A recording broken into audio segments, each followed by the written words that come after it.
वो बाजा की हम माल को चेंज करेगा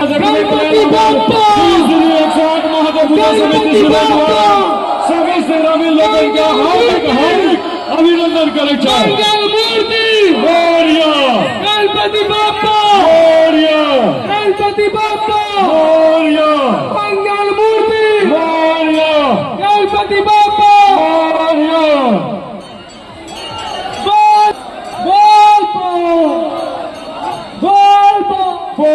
वीर बजरंगबली की जय हमारे सुत हनुमान की जय हमारे सुत हनुमान की जय लाल की जय के भगवान की जय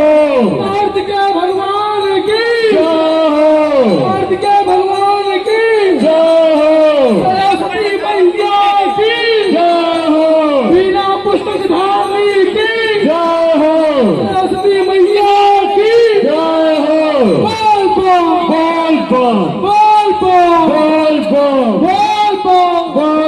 आप सबका महिमा बाबा का असीम कृपा रहते तो इधर से होते रहते हर हर हर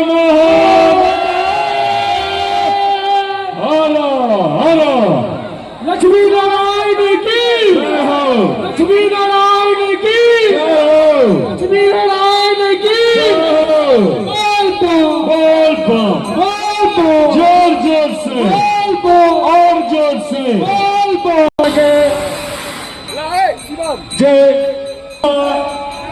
शांतिपूर्ण तरीका से ब्रह्मदेव की ब्रह्मदेव की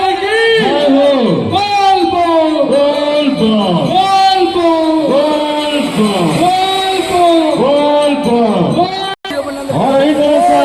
महादेव संग पार्वती का विसर्जन धीरे धीरे कदमों से हमारे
बीच में का पूरा वो तो जाग लो तक लग जाएगा दूसरे में बोलो हम सब बस कर दो आज